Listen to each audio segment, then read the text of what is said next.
This timeout is sponsored by Augie's Locker Room.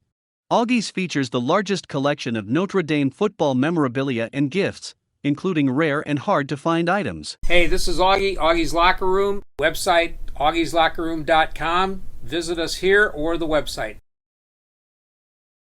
Earlier today, Irish Illustrated participated in Marcus Freeman's press conference after practice number 15, the last practice of preseason camp. I'm Tim Prister, was joined by Tim O'Malley and John Brice as we discussed Marcus Freeman's comments. He said the offense won. They only had one turnover. He said there were moments when the defense played really, really well, but it was a good day for the offense, the quarterbacks across the board, which is really what we saw the other day, Tuesday at School Field. And actually, he answered a question I was going to ask him without me posing it. He said, we got Audric Estime out of there. He kind of got Jadarian Price out of there, but they still operated well running the football, or the offense operated well with the three backup running backs. He mentioned Jeremiah Love had missed some time, looked good today and was back. One of my main things is for this offense to reach its peak, we keep talking about the wide receivers and everything. I think they might have 4 to 5 really good running backs. So if that's true, that's going to make every other aspect of the offense better. Yeah, and I think Sam Hartman's going to do an excellent job of getting the football to the running backs, Chris Tyree as well as an underneath receiver.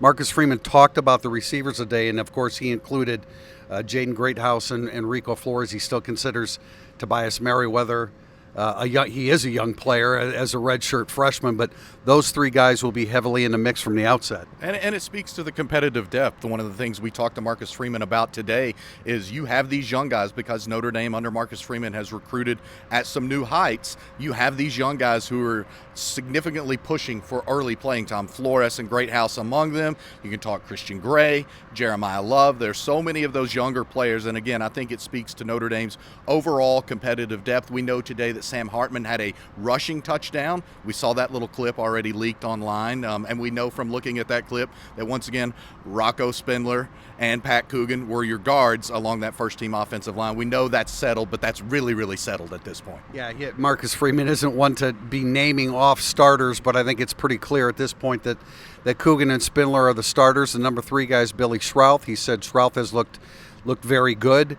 But he stopped at 3 guards, so they're looking for that fourth one. It looks like Andrew Kristofic is now getting a ton of competition, at least based upon yesterday from Charles Jagasa. I'm not sure how legitimate that is per se, but he only mentioned the three guards. And, we talk about young players, Tim, and we all like everything that Jaden Ausberry has done and Drake Bowen too, and they have to be in the mix, of course, with Jalen Sneed, because right now those are the top backups behind the big 3. And I'm glad he brought them up by name. Sometimes that's important. You said, the 3 guys can play all 3 positions, and they're going to. Navy's going to be a little different because Jalen Sneed started that game last year, and he was going to, even if J.D. Bertrand wasn't out. That was a special position for Sneed, so I bet you see him there. But just remember, as we get into game weeks, the first defense you see is not going to be the first defense the rest of the year. I'm not sure how they'll handle that on the depth chart. But Drake Bowen, we heard good things about. We have loved Ausberry since the spring game. I still don't think that I think Ausberry's going to play a lot of special teams. I don't think they have a backup rover. I think Jalen Sneed will play some rover. Kaiser can play some rover as needed. And they're nickels, they're rover. So I think he is talking about guys that they can help defensively, and those guys are going to be heavily involved in special teams. They were starting, if you didn't see it on our practice report, they were starting on the kickoff return unit. And what we'll definitely see against Navy is the 4-4-3 defense that they've run in the past.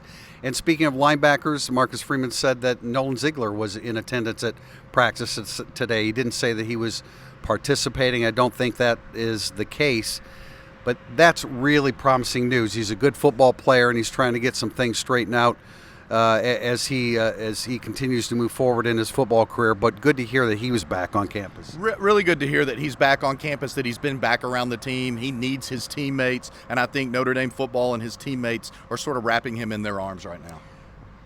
Coach Freeman was asked about, well, first of all, the intensity and the physicality of practices, some of the trash talking that's going on, and he says as long as it doesn't interfere with making progress and getting done what they want to accomplish, he's all fine with that. He also talked about the defensive line. We've been kind of raving about the interior defensive line. He gives a lot of credit to Al Washington for motivating those players, and really, I mean, you can really see a definite 2 deep and really 3 deep across the board. Yeah, I'm not sure if he agreed with me that our opinions don't matter, but I think he smiled when I noted they've exceeded our expectations. Had they exceeded his? I think they have. That coaches don't often say they're better than I thought they were going to be, but Rubio and Anye, they look like they could be the starting defensive tackle and nose tackle, and they're not, and that's a big deal. They're decidedly not, and I think that bodes very well, especially for this 6-game sprint where you're going all through September 30th playing 6 games. I keep saying 6 games, but it's 7. They play again, a 7th game against Louisville. That is a tough start to the season, but if you have 8 guys inside, and he mentioned Donovan Heinisch, we've been waiting for Kanaya's name to be mentioned, but he mentioned Heinisch. We know they have at least 5 outside because they're going to list 3 Vipers, and they're going to list Nana Asafa-Mensah and Javante Jean-Baptiste. The defensive line has exceeded our expectations, and I think our viewers' expectations going into the season. Now they have to prove it. Yeah, the injury situation, he didn't. I don't know if he specifically answered any questions about any injuries that may have occurred today, but we do know that tight end Kevin Bauman is out with an ACL. He said partial tear, but if you're out for the season, it's a torn ACL, and the same with Aiden Gobira. I think we saw him on crutches. I think some people saw him around the practice session on Tuesday night on crutches, and he will be out as well. The plan is still Eli Raridan for the first game. I think I think it's very difficult to project that right now, but he's getting close, and I think at some point during September we will see Eli Raridan. Yeah, I just wanted to note we had this in our practice report yesterday, but Eli Raridan moving more and more every day and no wraps or anything on the leg. He just told me, I want to know when I go out there in a game that I'm fully 100%. He's hitting these landmarks every 10 days. So far, he's not had any setbacks. He is on a great trajectory to help much sooner rather than later. Marcus Freeman said you can expect the naming of captains within 24 to 48 hours. There's a few gimmies there, a couple other to debate, but the gimmies, well, we know J.D. Bertrand for sure. J.D. Bertrand's returning, and I think all 3 of us feel this way, and I believe Marty Biaggi does too. I actually think Michael Vincent's going to be named a captain. I do too. I think he deserves it, and I think his teammates feel he deserves it. And the reason I believe he will be named a captain is Marcus Freeman said the team will vote on this.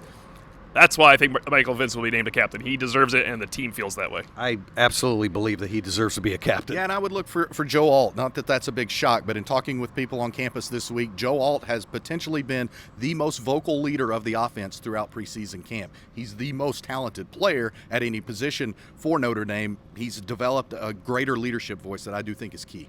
This gives you a pretty good insight as to what Marcus Freeman discussed today. For all the information on Notre Dame football, go to IrishIllustrated.com. I'm Tim Priester with Tim O'Malley and John Brice, and this has been Irish Illustrated's Instant Analysis.